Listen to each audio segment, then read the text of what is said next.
بسم الله الرحمن الرحيم الحمد لله رب العالمين والعاقبة للمتقين والصلاة والسلام على أشرف الأنبياء وإمام المرسلين سيدنا ومولانا محمد وعلى آله وأصحابه أجمعين ربي يسر وعين يا كريم وافتح لنا بالحق أنت الفتاح العليم اللهم علمنا ما ينفعنا وانفعنا بما تعلمنا وزدنا علما يقربنا منك برحمتك يا أرحم الراحمين وصلى الله على سيدنا ومولانا محمد وعلى آله وأصحابه أجمعين برحمتك يا أرحم الراحمين. Those are in the AV.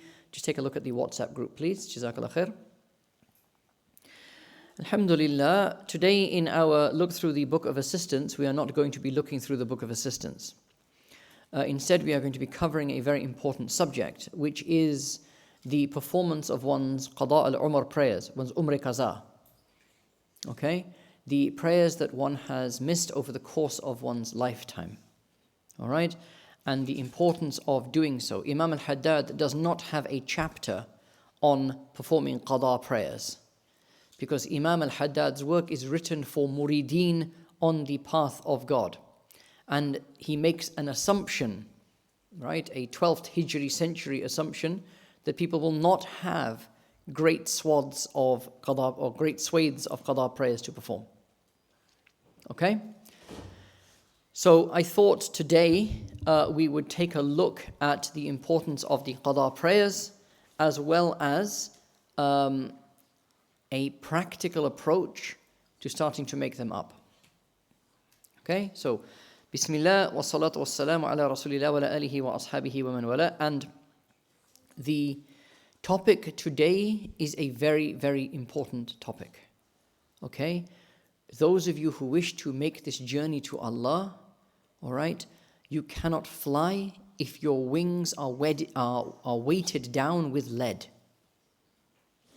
Okay, you are not going to be able to fly, right, if you have this tremendous debt to Allah that remains to be paid. Okay, so it is extremely important that one go through this topic. Some of you have been through this with me already. Okay, some of you have, maybe some of you here, some of you online have, will remember the Muhasaba program that Ustadha developed and that we ran between, I think, 2016 or 2017 and about 2018 or 2019. And one of the major components of that program was Qada prayers, was the performance of one's Qada prayers. There was a time when I was saying to people when they were coming for dhikr, that when they were coming for the Khatmi Khajigan, that if you have Qada prayers to perform, do not join the Khatmi Khajigan, come to the gathering and perform Qada prayers through the Khatmi Khajigan. Instead of doing the Khatmi Khajigan, you perform Qada prayers the entire 40 minutes. Just sit and perform them. Okay? To make a start with that. This is an extremely important thing, because this is the first obligation we have towards our Lord, is the performance of our prayers. Okay? This is the first thing that you will be questioned about on the Day of Judgment. Your prayers. This is the third thing that Hazrat and I advise murids upon taking bay'ah. Okay? Adherence to the Sharia, performance of your daily prayers, and making up your Qada prayers. There are some notes floating around, but hopefully they are also on the screen. So each of you here, unless you are, if you are under 14 years old, you have the session free. It probably won't relate to you, okay? Although it might. There are, young ladies who reach puberty at the age of 10 and don't realize that your prayers are obligatory upon you, yeah, or your family don't realize because you're not an adult yet. If you've had your period, you're an adult, right? Lads, if you've reached puberty, you're an adult. And all the obligations become obligatory upon you. So get out the notes. Farid, have you given out the notes? Any more to give out? Still got some more to give out? Just hand them out. There's a few people. Just put up your hands for Farid to help him if you need a sheet. I don't have many. I tried to print out 50 copies. My printer broke down at 20. I'm hoping vainly, hoping against hope, that was a message from Allah, that it only applies to 20 of you. but I don't think so. Okay? If you don't have the sheet of paper in front of you, the obligation to calculate your Qada al-Umar prayers is not lifted from you. You still have to calculate it. And that's why it's up on the screen. That's why it's up on the screen as well. Let's just make it a little bit bigger, please, so people can see it properly. And those of you online, same thing applies. You are going to be calculating this, right? The numbers are important, 1, 2, 3, 4. I'll show you how this particular form works. And there is a mistake. I would love to say it's a deliberate mistake, but it isn't. There is a mistake on this form, and this is why you need a teacher. Because sometimes the manuscripts have mistakes, and so you need a teacher to explain to you what the mistake is, right? Although it was my mistake. Okay? So please do listen carefully, right, to what I'm about to say, because this is, for many of us, possibly the most important lesson in tariqah that you will have. Okay. One of the most important lessons in tariqah that you will have is about the importance of performing your qada prayers. Okay? Bismillah. The first obligation upon the believer upon reaching the age of moral responsibility, right? What's called the sin taklif, right? Or puberty, basically, when one enters Islam, is to perform the qada prayers. Perform your prayers. And there are 5 prayers that are obligatory upon you. Okay? For example, there are these interesting questions here about someone accepts Islam. If someone were to accept Islam now, at this very minute, they were to accept Islam, right? They would have 20 minutes to learn how to perform a prayer. 20 minutes to learn how to perform a prayer, because their Asr prayer is obligatory upon them now. The minute you enter into Islam, the Asr prayer is obligatory upon you. So this is an immediate obligation upon you, which is why, topic for another day, but this is why I developed a simple 1-page guide to how to perform the absolute bare bones fundamental prayer, right, which you can learn in 5 minutes. All right? So, this is an immediate obligation. 5 daily prayers. If you do not perform those prayers, 2 things happen. The first is you incur a sin. Right? There is a sin. The second is that the obligation remains. It turns into a debt. It turns into a debt. And that debt, there's no interest that accrues on the debt, but the debt continues to increase and increase for all the prayers that you miss. They just build and build and build. There are people here in this gathering, I know for a fact, who have tens of thousands of prayers that they need to perform, that are in that obligation. Okay? And that can seem like an impossible task. Okay? It can seem like an impossible task. All right? But don't worry. Don't worry about it. We're going through this step by step. But the first thing to realize is that you can make tawbah and the sin is removed, but the debt is not removed. The debt remains payable. You can go for Hajj, you can do all of those things, but the debt of your prayers remains. And there is an ijma', there is a consensus among the 4 schools of Islamic law that the qada prayers are obligatory to perform. Okay? So if you have missed prayers, it is obligatory upon you to make them up. Okay?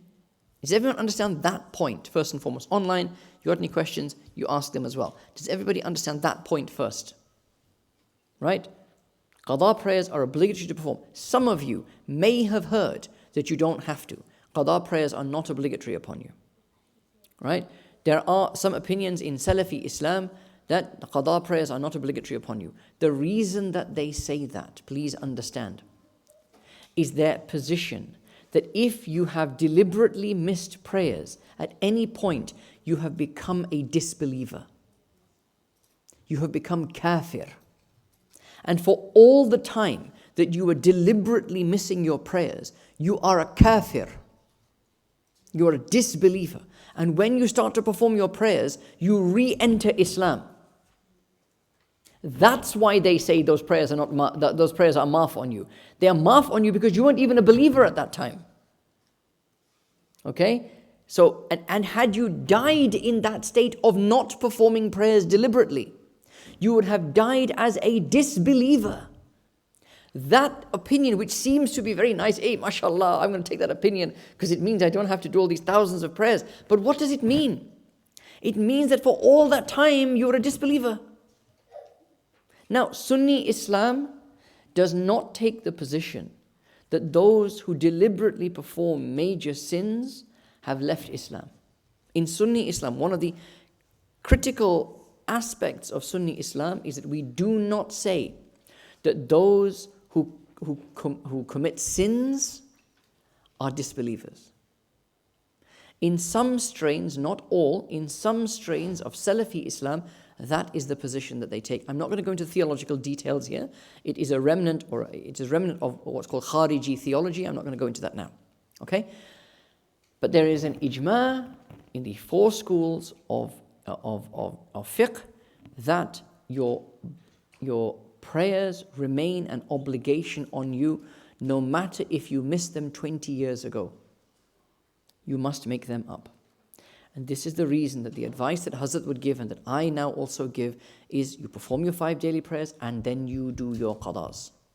Then you make up your qadas. Some of you have told this recently as well, that if you perform your 5 prayers, if for whatever reason during the day you missed a prayer, you make sure that you perform that prayer that day so that you know that from today I am doing my 5 prayers a day.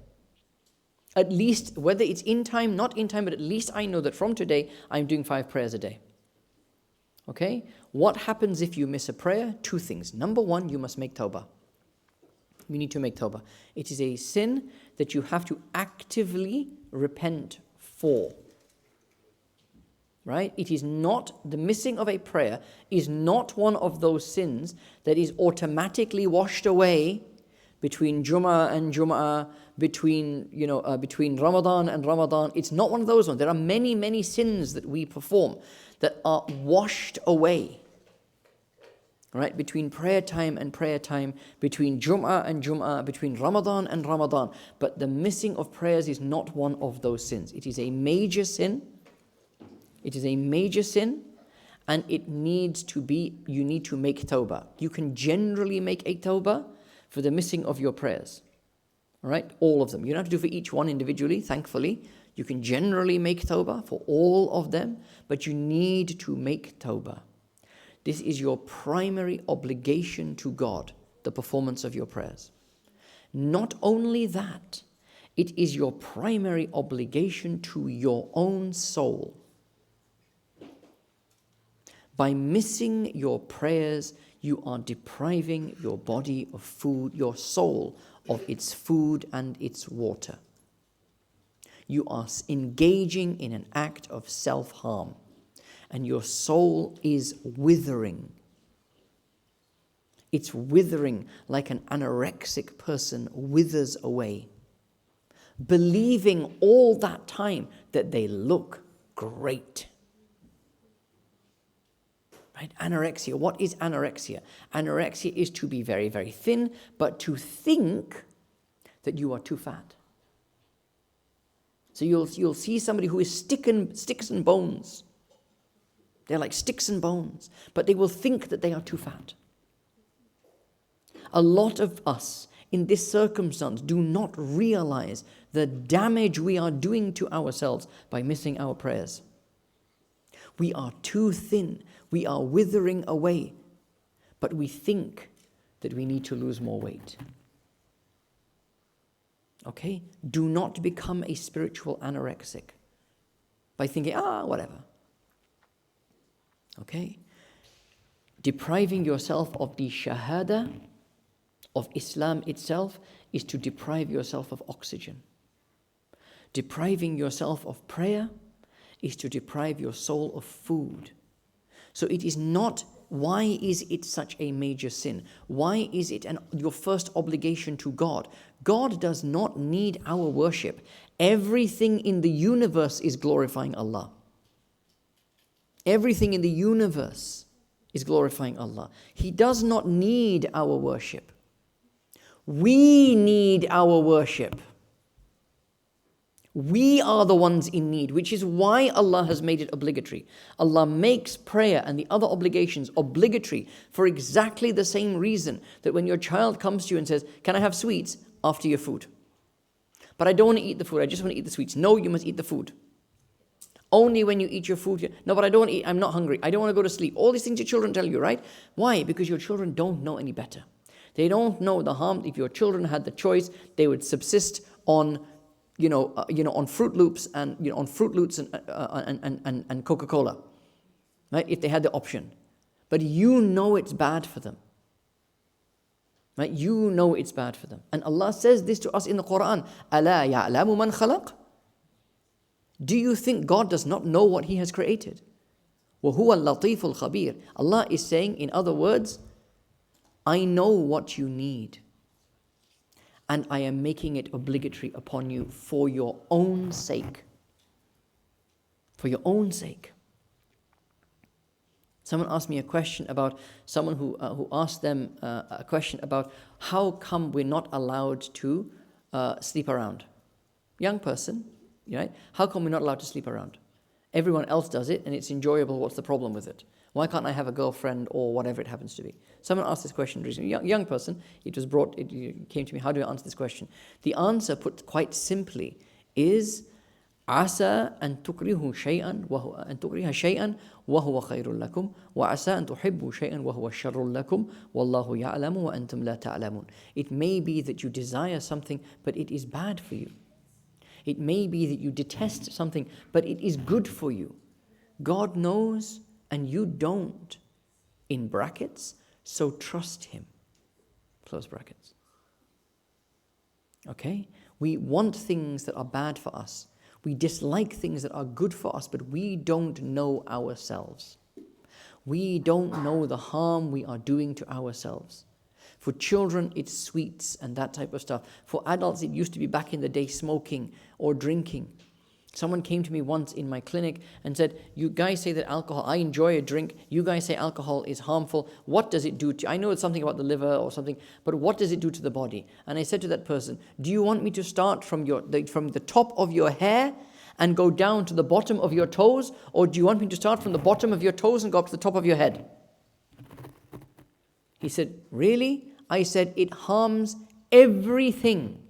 Everything in your body, from literally the hair on your head to literally your toes. Every single thing in your body is harmed by alcohol. But because that harm is a delayed harm, because it takes 10 years, 15, 20 years to manifest, you don't realize it. But this is where you've got to trust the doctor. And Allah is the Shafi. Allah is the healer. You must trust the healer of the soul to know what is good for the soul and what is not. All clear so far? Right. The making up of these prayers, how do we go about doing it? Now here we do it in a systematic way. And I will tell you, because I'm not shy of saying this stuff to you, right? If anyone writes my biography in 300 years' time and says he used to play games with the angels when he was 3 years old, and he was born in Ramadan and he would not drink milk from Seri to Iftar, and he used to pray from the time he was 5 years old, I will say you got the wrong person in the biography. I'm afraid that's not me, right? As Eddie Murphy said in Beverly Hills Cop, I was not always a cop. All right? I had a lot of Qada prayers to make up. All right? And Hazrat told me, I took bay'ah at the age of 17. Hazrat told me, you must be given. Okay, Hazrat, no problem. And proceeded to completely forget about it. Right? For about 2 or 3 years. And then, I don't know what happened. I don't know what it was, but something happened and I said, I have to do this. I sat down and I calculated it. And this form is based on that calculation I did.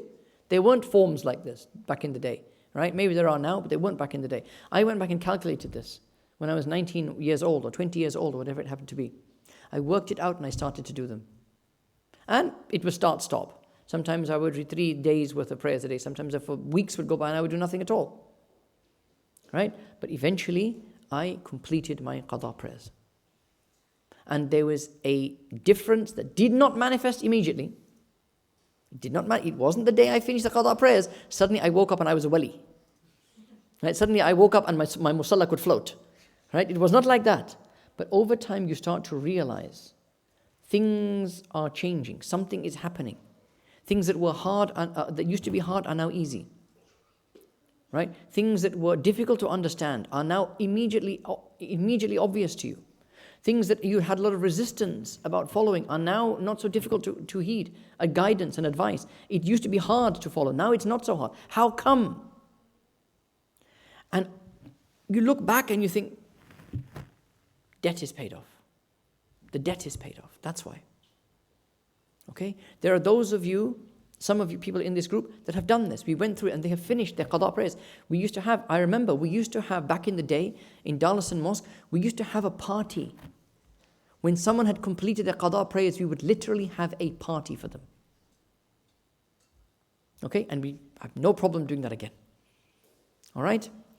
So this is a reality for most of us and we need to understand how to do it. So let's look at how to do it. So this is where this form comes in. Very simple form here. Right? Very simple form. Anyone can fill it out. Right? And you are going to fill it out now. Now this minute. Take out the form if you have it. If you don't have it, get your phone out. Right? And just follow along. Right? You can see there's number 1, 2, 3, 4 up to 12. Right? You need a pen, you need the form or just your phone, and you need a calculator. That's what you need. Okay? Step 1. What is the age at which you started performing regular prayers? And what I mean by that is, and remember, does not have to be, Allah is not PricewaterhouseCoopers. All right? This does not have to be accurate down to the number of prayers exactly. This is an educated guesstimate that you are making. Right? It is an educated guesstimate that you are making. Okay? Right. So, at what age did you start to regularly perform your prayers? That's question 1. Now, for people who are younger, this should be fairly easy. If you have not started regularly performing your prayers, then write down today's date. Write down today's date. Because hopefully from today you will start doing so. Okay? That's step number 1. I was 25, I was 36, whatever. For some of you who are a bit older, you may have been through periods where there were periods when you were doing it regularly, periods when you were not doing it regularly. For now, I want a date when you started performing them in regular fashion. We'll come to the subtractions later on. But you want a big number to start with, and then we'll start subtracting from there. So let's say 3 months every year, your way was 3 months every year, I would perform 5 daily prayers, and then I would get tired, and for 9 months in the year, I wouldn't perform my prayers. Or for 3 months in the year, I wouldn't perform my prayers. And then I'd start up again. I'm not including those periods, right? Just, you have regularly started to perform your prayers. What's that date? That's question 1. Okay? Question number 2, what age did you reach puberty or enter into Islam? Right? Because that is when the prayers became obligatory upon you. All right? Now you can, if you like, you can just talk about years. If you want, you can talk about months and years. It's fine. I don't mind. All right? This is just a simple calculation for now. You can nuance this a bit later on. Okay? But at what age did you reach puberty? If you don't know, if those of you who are a bit older and you don't know at what age you reach puberty, okay, in that case, go with 14 or 15. Right? Go with 14 or 15 years old. Okay? Khair. All clear so far? Right. Have you all done it? Have you written it down? Right. Now, you're going to subtract. You're going to do 1, the answer for number 1, minus the answer for number 2. Right? The answer for number 1 minus the answer for number 2. Okay? And that is how many years of prayers you need to make up. Ballpark. Remember, we are coming to subtractions in a second. That is how many years of prayers you need to make up as a ballpark. Okay? Everyone done it? All got it? Right. Now you need to multiply that number And when you see here, there are numbers on this chart that are in bold. It's referring to the numbers of the bullet point numbers. Right? The numbers in bold are referring to the bullet point numbers. So you need to now take the answer to number 3 and multiply it by 365. Don't ask me about leap years. Don't worry about leap years for now. Okay? All done that. All done that? Right. Next step is very important step, which is don't panic. Don't panic. I have done this with people who were in their 60s, and I have done this with people who were 16. Okay? And I have seen people who were 16 who've completed Qada prayers, and I've seen people who were 60 who completed their Qada prayers. Okay? Got your number? The answer to number 4 is the number of days of prayer that you need to make up. The number of days of prayer that you need to make up. Right? Each of those is 20 rakats. 2 Fajr, 4 Zuhr, 4 Asr, 3 Maghrib, 4 Isha, 3 Witr. Alright? You all with me so far? These lessons are recorded. If you need to go back, you can go back. Okay? We will timestamp when the calculation started. Okay? Right. Have you not panicked? Have you all not panicked? Good. The next set of things are for women. The subtractions start here. These are for women, right? All right. So, ladies, number 5, write down the average length of your monthly period. It might be 5 days, 7 days, 10 days. You write down the average. Don't have to be exact. Average length of your monthly period. Okay? Now you are going to calculate how many days you have been in your period over the course of that time. Over the course of that time. How many days you've been in your period. And the way you do that is you take the answer to number 5. That's how many days of period you have in a month. You multiply that by 12. You multiply that by 12. That is the number of days of period you have in a year. And then you multiply it by your answer to 3. Question 3. Okay? So the number of days in a month multiplied by 12 gives you the number of days in a year that you have had your period, multiplied by the number of years that you have is the period in consideration, gives you the total number of days of period you have had in this time frame that we are talking about. For all of those days, prayer was not obligatory upon you. Prayer was not obligatory upon you during those days. Okay? Right. The next thing you are going to do, so have you got the answer to number 6?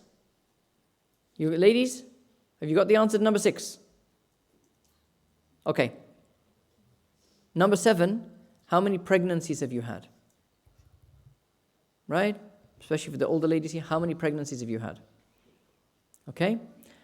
Why is that important? Because in the days of your pregnancy, you don't have your period. Okay? You don't have your period.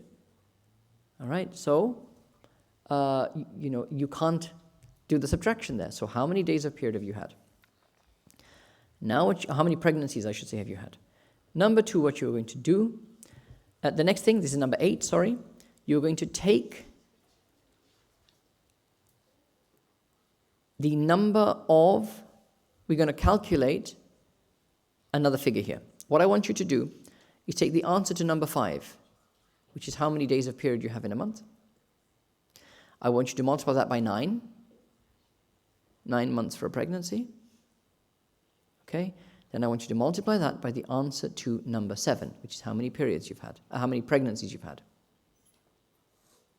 Got it? Just write the number down for now. Okay? All clear? Ladies, you all happy so far?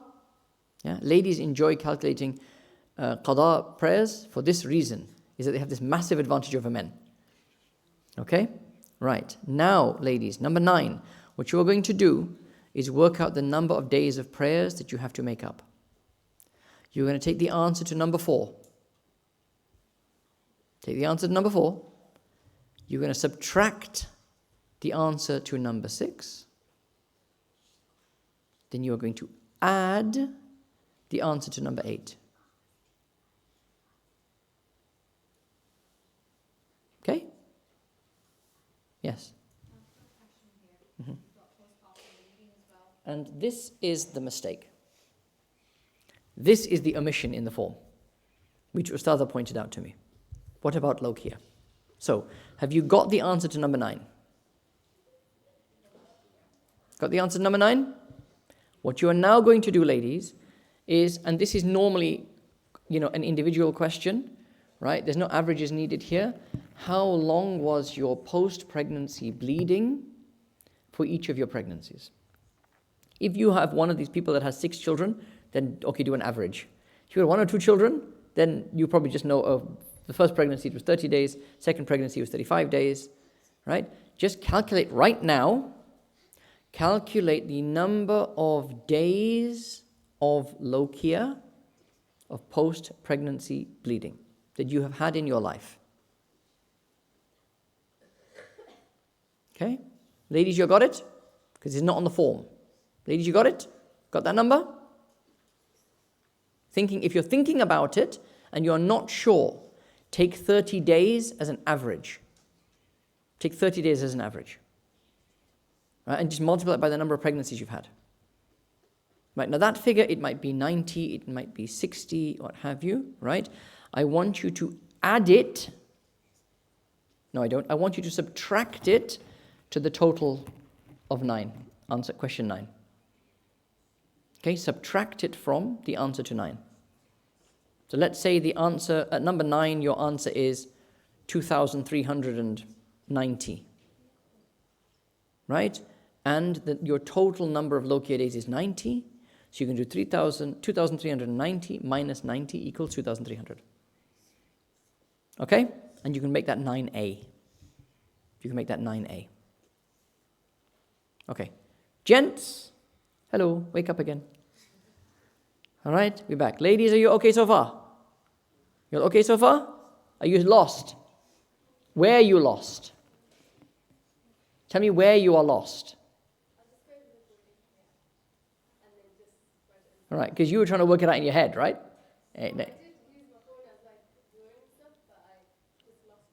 Okay, that's fine. You go through it. It's fairly self-explanatory, and you don't have to worry about the last bit. So, okay. You've now got a certain number of days, the ladies and the gents. Gents, your answer to number 4. Ladies, your answer to number 9a. Yes, Rahila. Right. Okay. So it gets it's slightly more complex where miscarriages are concerned, right? So for miscarriages, how to do this? If you have had miscarriages,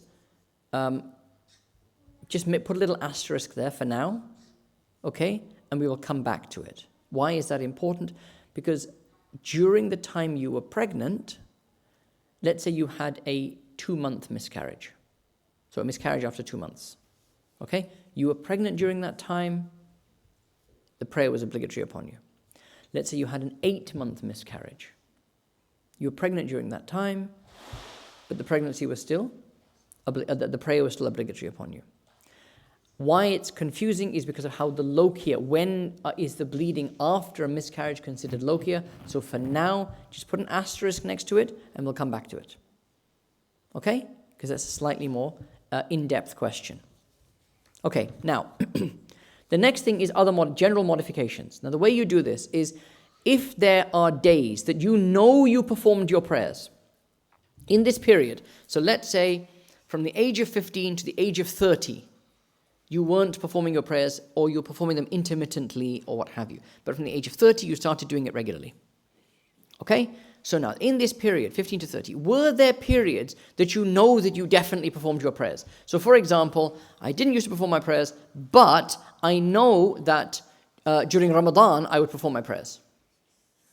right? I know that there was 3 months in a year where I became really religious and I would perform my prayers, right? So now you need to, and I'm not going to ask you to write that down now because that takes a bit more thinking, but individually, in your own circumstance, you need to think through this period of your life. You need to think through this period of your life. You need to ask yourself, how many, for what period, approximately, okay, in Ramadan, I used to perform. Or, there was that time after we came back from Umrah, the family went for Umrah, the time we came back, and then for 6 months after that, I used to perform my prayers. Right? And then I stopped again. Right? You need to calculate that amount, and that's going to be a subtraction. Okay? Then there are other individual prayers. So what you have at the end of number 10 is a number of days. Okay?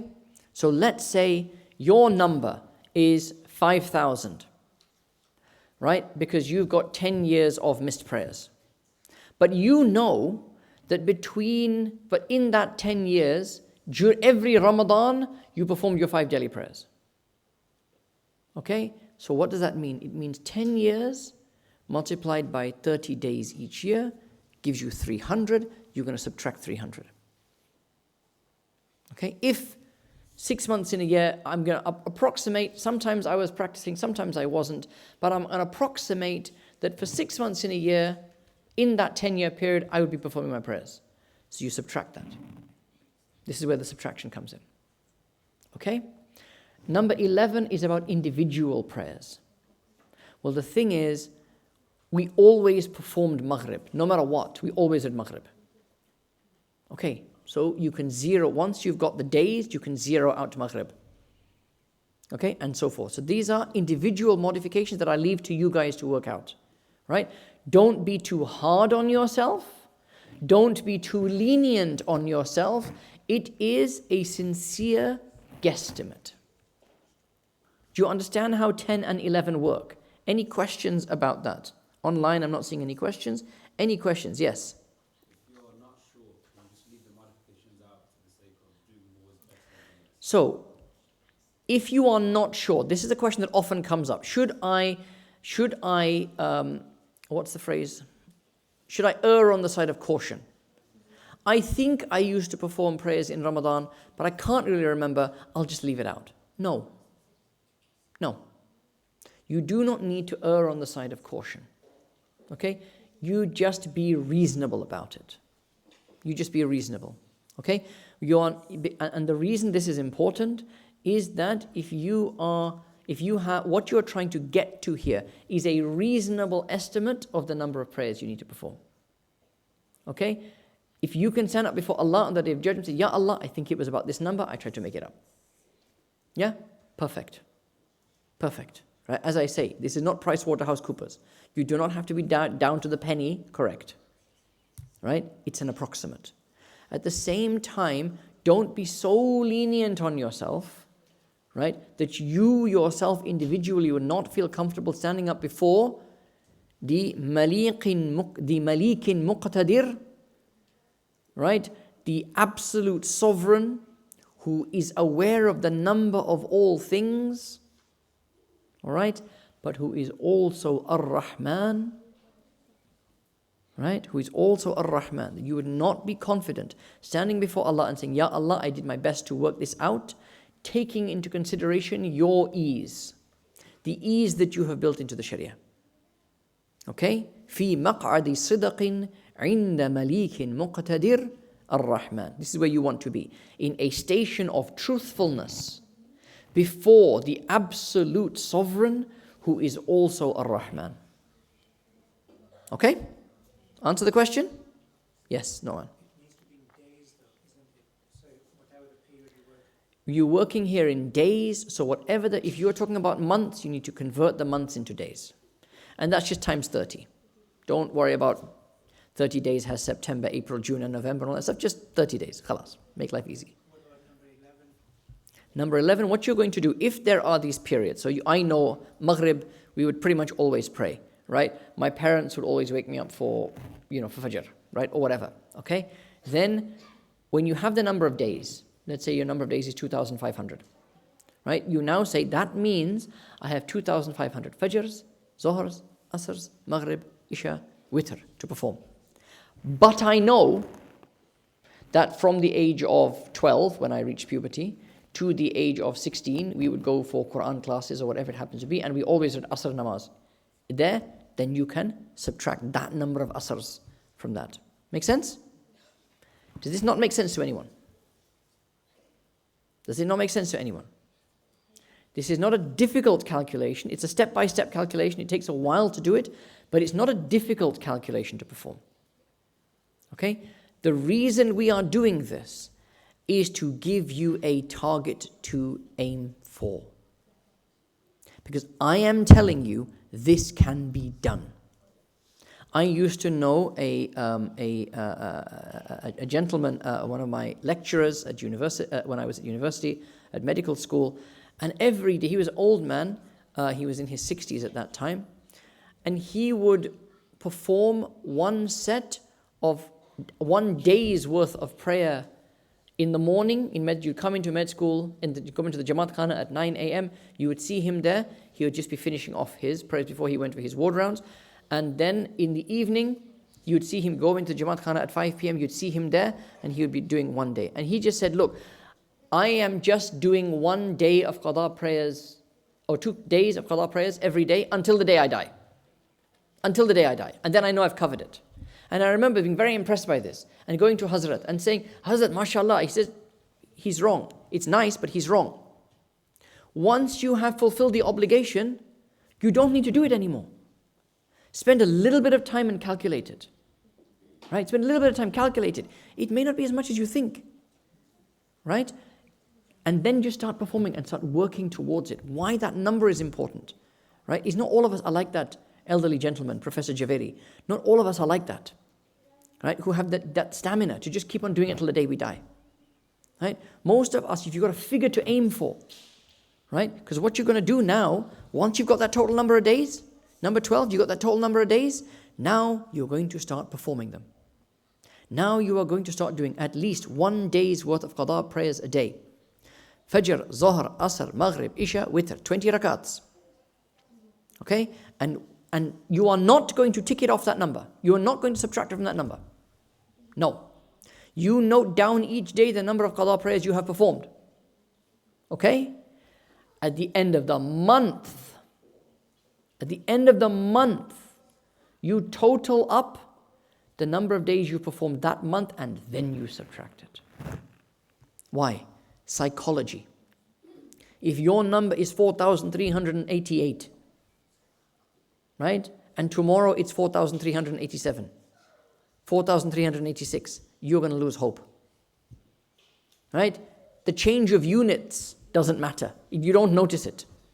But if at the end of the month you've done 30 days, and from what I said, 4,388, it's gone to 4,358. Hey, now that's the difference, because the tens has changed.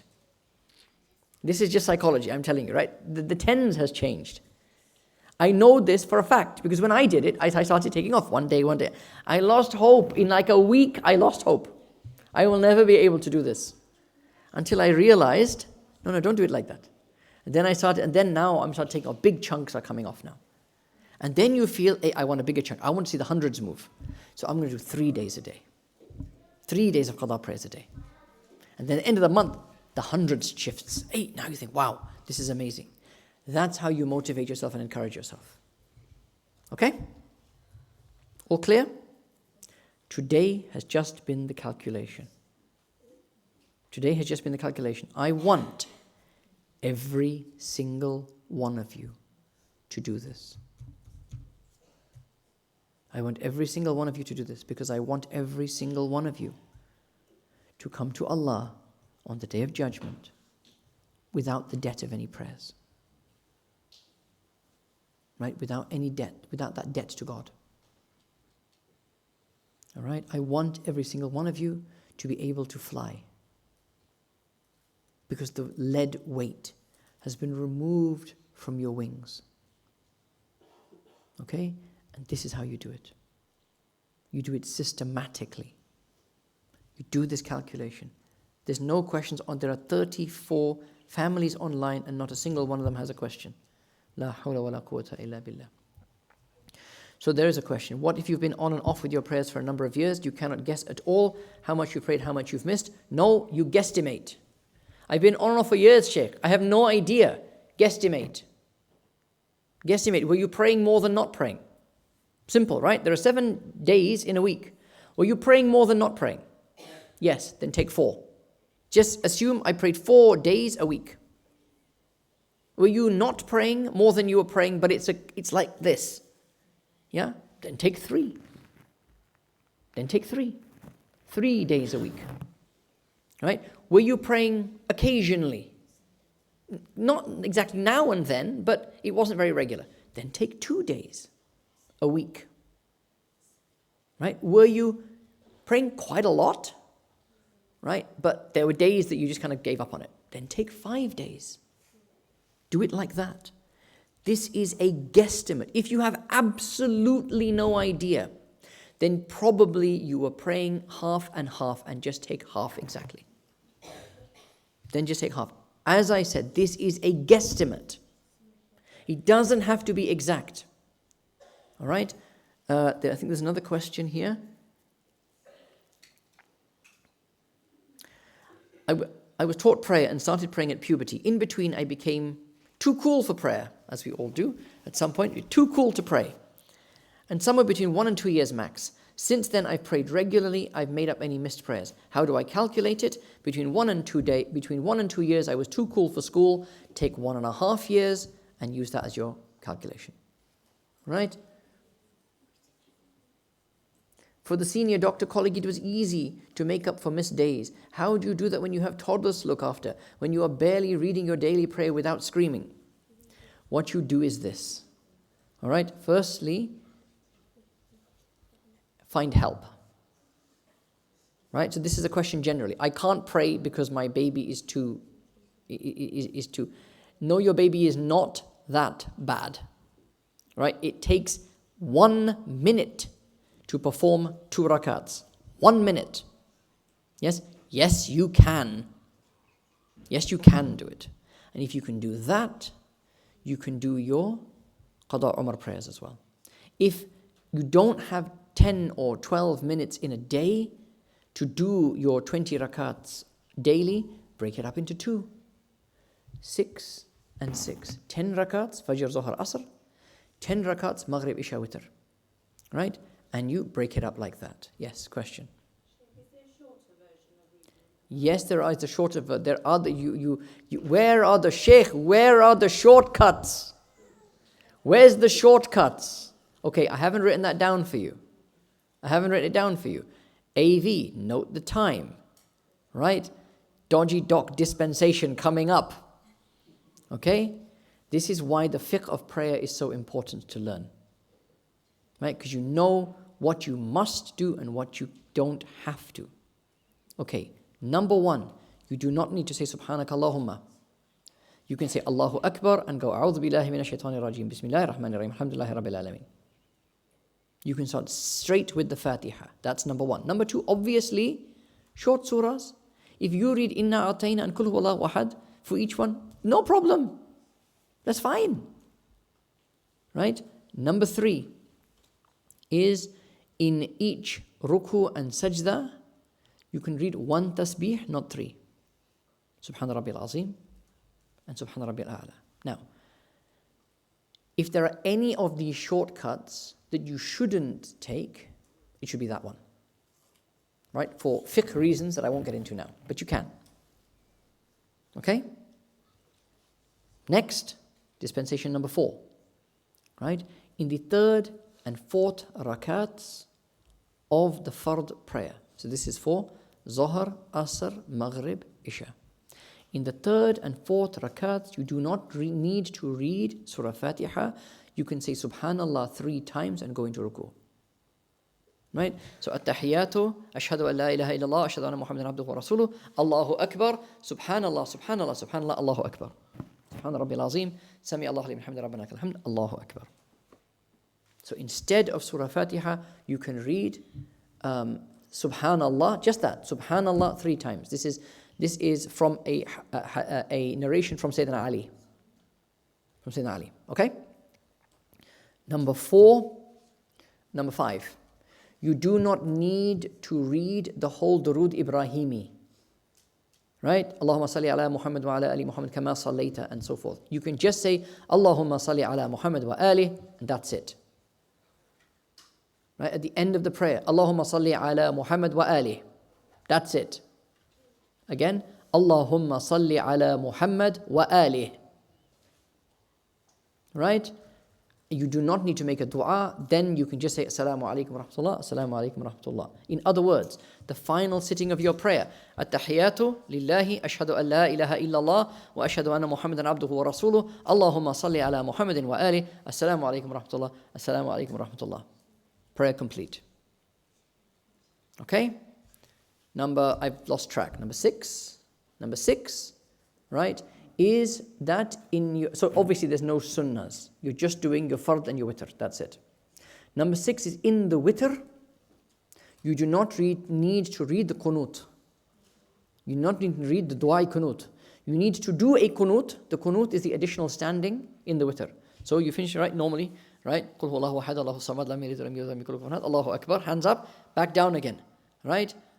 All you need to do say at this point is Rabbi ghfirli, or Rabbi irhamni, or Rabbi zidni ilma. Allahu akbar.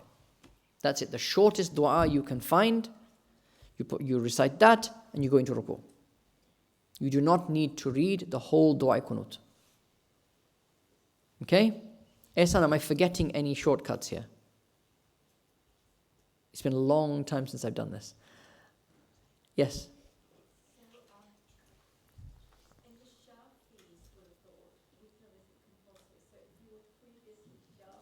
If you were Shafi'i, right, then the witr is not obligatory upon you. You do not need to make it up. Okay? If you are really, really, really desperate, because you've got a huge number, right, you can take the Shafi'i rule and not make up your witr. Not make up your witr at all. I wouldn't advise it, but you can. Okay? You will find once you get into a rhythm, it just flows along. Okay? Right. If you do, yes, a bit. How fast can we recite? How fast can you recite? And also how the movements, for example, when we go to prostration. Right. Thank you. Right. The movements require stillness. Right. So unfortunately, I can't stand at the moment. Right. You don't want me standing. I'll topple over at the moment. But as an example, this is not a ruku'. Right. Bouncing is not allowed. Bouncing is not allowed. You cannot bounce your ruku', you cannot bounce your sajda. You have to be still. So watch. So, this is wrong. This is okay. See the difference? There is a moment of stillness. And the reason for the recitation of the tasbih, saying Subhan Rabbil Azim, is that it gives you that moment of stillness. Okay, that's movements. Okay, in terms of how fast can you recite, it needs to be intelligible. What that means is, so for me, for example, Alhamdulillah Rabbil Alamin, Rahman Ar-Rahim, Maliki Yawmiddin, Iyaka na'budu wa iyaka nasta'in, ihdina as-sirata al-mustaqim, sirata alladhina an'amta alayhim, ghayri al-maghdubi alayhim wa lad-dallin. Right? That. Okay, you don't need to be Qari Abdul Basit, right, reading your prayers, but neither should it be gobbledygook, Allahu Akbar. Right, the qira'ah is essential. Okay, the qira'ah is essential. Hanafis are not as strict about qira'ah as Shafi'is are, all right, but it is essential to do. Yeah. Sheikh, you said do 20 rakats, but have you got to do 2 finish, then 4 finish, 4? So when I say to you, do 20 rakats at one go, this is how my experience, both doing it myself and having, guided and mentored people to doing it, this is the best way to do it. It doesn't have to be done like this, right? Some people do it, they prefer to do it after each prayer. So they read the fard, and then their fard of the time, and then they read the fard of qada. So 2 fard of fajr, then 2 fard of qada. 4 fard of asr, of zuhr, 4 fard qada, and so forth. If you prefer to do it like that, you see how you go with it. Can you do all the fajrs at one go? 2,000 Fajrs at one go, and then 2,000 Zuhrs, and then, yeah, you can do that as well. It just makes it a bit easier to calculate if you do it by days. Right? Once you start getting into individual prayers, the calculation becomes a bit more clunky. That's the only thing. This means it's not 120 prayer, is it? Oh, no. It's not 120 rakat prayer. You're performing 2, 4, 4, 3, 4, 3. Okay? If you do that with these shortcuts, all right, and your prayer is completely valid and unproblematic. It's not just valid, it's unproblematic. Right? This prayer consists of all of the fard, wajib, and sunnah mu'akkada, most of the sunnah mu'akkada acts in the prayer. Okay? If you do this, you will perform 20 rakats in 10 minutes. You can do 20 rakats in 10 minutes. If you don't have 10 minutes free in a day, half and half. A question sometimes comes up about, we need to break for Maghrib, but a question sometimes comes up about what if I was a traveler, right? The answer is you make up the prayers as you missed them.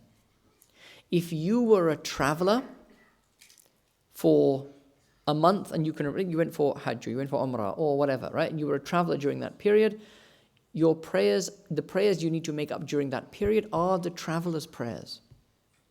If you are traveling while doing your qada prayers, you are making up the full prayers. You're making up the full prayers because you are making up a prayer that you missed last week.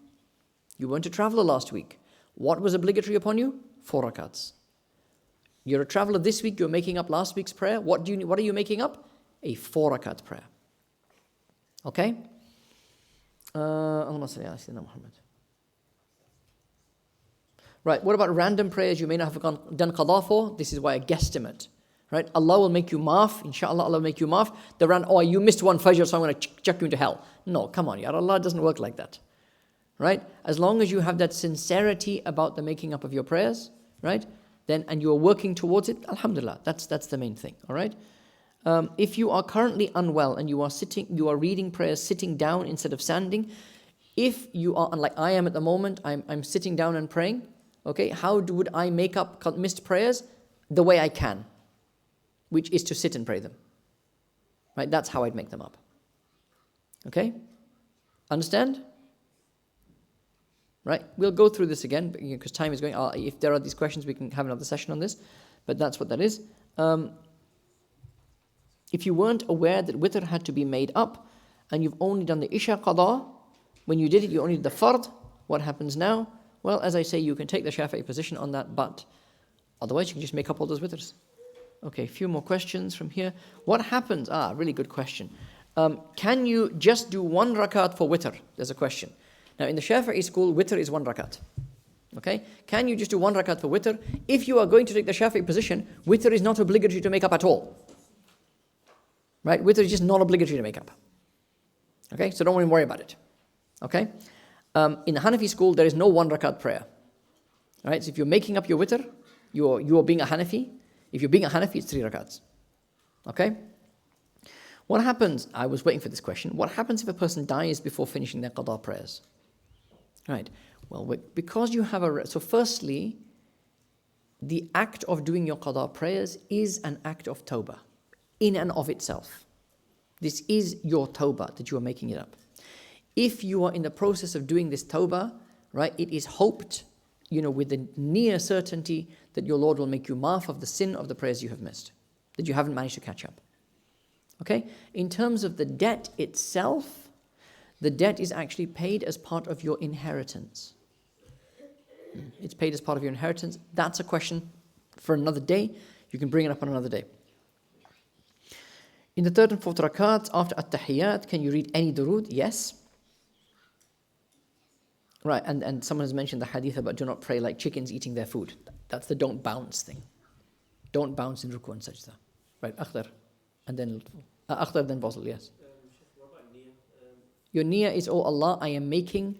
Your niyyah is very simple. Oh Allah, I am doing qada. That's all you have to say. If you want to be more specific about it, you say, oh Allah, I am making up the first Fajr prayer that I missed. So if one was to do like a set, Oh Allah, I'm doing a day of qada prayers. Because every time when you've done the fajr, when you stand up and you say Allahu Akbar, you know you are doing Zohar. Right? You don't have to formalize. Remember, intention is here, not here. Right? You know what you're doing in your heart, that covers it. Okay? Yes, Muslim. Yes, Jum'ah is included, obviously. So if you always did your Jum'ah, then there are a certain number of Zohars that you will take off. Okay? If there's no other questions, we may need another session on this, I don't mind. But we'll leave it there for today. Hopefully this has been helpful to you. All right? It's a very quick introduction to the qada prayers. Hopefully, if you have not gone through this calculation, then please do so. Then please, Mansoor, is there a question? Yes. Right. If you are performing your qada prayers, can you make a combined intention? So in the Hanafi madhab, only for 2 rakat and 4 rakat prayers. Right? You can just say, oh Allah, this is my 2 nafil after Zohar and my Fajr qada. Right. So the question comes up sometimes, sunnahs before? Yes, absolutely. So if you, for example, at Isha time, you say, instead of reading the 4 sunnahs before Isha, what I'm going to do is my 4 qada of Isha. Right? Can you make the additional intention that this is the 4 sunnahs before Isha? Yes, you can. Yes, you can. Sometimes the question is asked, can I miss out my sunnah mu'akkada prayers in order to perform the qadas? Right? And my general answer to that question is preferably not. Preferably not. Right? With one exception, and that exception is Taraweeh. In Taraweeh, my advice is go to the masjid, and for that 1 hour that Taraweeh prayer is going on, you just absolutely slam as many qadas as possible. Because that Ramadan, right, you will turbocharge your performance of qada prayers, right? In the time it takes for them to go through the Taraweeh, that 1 hour, man, you can get through like 6 days of prayers. Man, if you do that for 30 days, that's nearly 200 days you're taking off your total. Okay? Okay, let's leave it there inshallah for today. Barakallahu feekum. Wa sallallahu ala sayyidina wa ala Muhammadin wa ala alihi wa ashabihi ajma'in. Bi rahmatika ya arhamar rahimin. Let's have the adhan for Maghrib. Barakallahu feekum.